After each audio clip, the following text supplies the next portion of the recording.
Bharatiya Janata party की जब सरकार थी,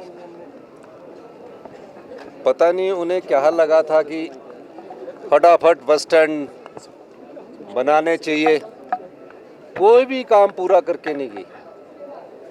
6 महीने पहले आए 2022 में, जून 2022 में 5,000 करोड़ की रेवड़ियां बांट के चले गए। फिर भी चुनावों में जनता ने कांग्रेस पार्टी का सहयोग दिया। इस बस स्टैंड के निर्माण के लिए कोई पैसे की उन्होंने बजट का प्रावधान ही नहीं किया, सिर्फ शिलान्यास करके थोड़ा सा बिल्डिंग का काम स्टार्ट करके छोड़ के चले गए। ऐसा ही हालत इनके ठोक के भी थे। माननीय उप मुख्यमंत्री जी की और मेरी बस स्टैंड के संबंध में चर्चा हुई कि हमने जो भी बीजेपी के जो सिर्फ शिलान्यास नहीं, पूरे जो काम है, बस स्टैंड है, चकोइया है, हमारा ये दायित्व बनता है कि जनता ने 5,000 करोड़ की भारतीय जनता पार्टी की रेवड़ियां बांटने के बाद भी उनको सत्ता में नहीं आया, हमें इसको पूरा करना है। और हमने तुरंत प्रभाव में पिछले वर्ष भी 5 करोड़ और इस वर्ष भी 5 करोड़ जारी करके 13 करोड़ रुपए में इस बस स्टैंड का निर्माण किया है।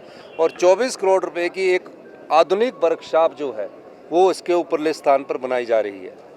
तो मेरा मानना है कि पिछली भारतीय जनता पार्टी की जयराम ठाकुर जी की सरकार ने जो सत्ता को, जो जनता को डबल इंजन की सरकार कहकर झूठ बोला, ठगा, जिसके कारण आज हमें सारे कार्यों को तीव्र गति से करने का अवसर प्रदान हुआ और हम तीव्र गति से ये अवसर प्रदान कर रहे हैं।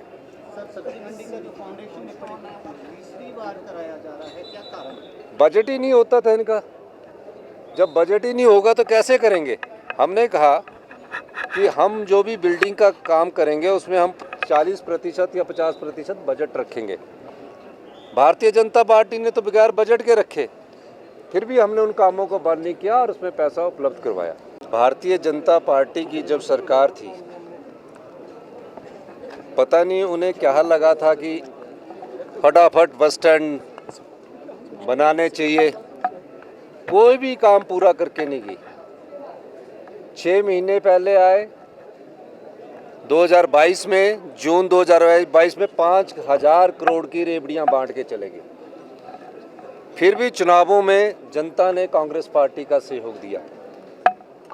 इस बस स्टैंड के निर्माण के लिए कोई पैसे की उन्होंने बजट का प्रावधान ही नहीं किया, सिर्फ शिलान्यास करके थोड़ा सा बिल्डिंग का काम स्टार्ट करके छोड़ के चले गए। ऐसा ही हालत इनके ठोक के भी थे।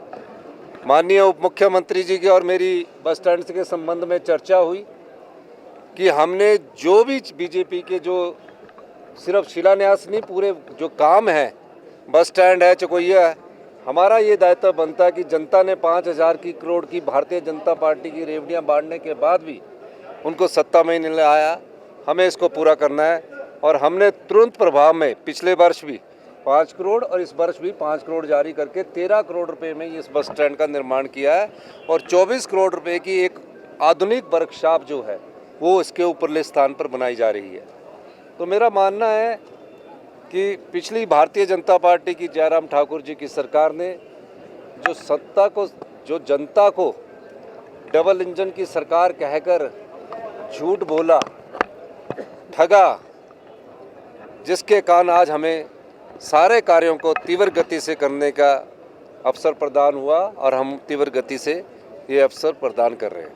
सर, सब्जी मंडी का जो फाउंडेशन में तीसरी बार कराया जा रहा है, क्या कारण? बजट ही नहीं होता था इनका।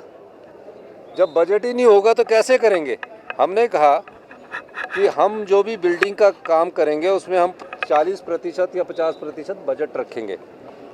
भारतीय जनता पार्टी ने तो बगैर बजट के रखे, फिर भी हमने उन कामों को बंद नहीं किया और उसमें पैसा उपलब्ध करवाया।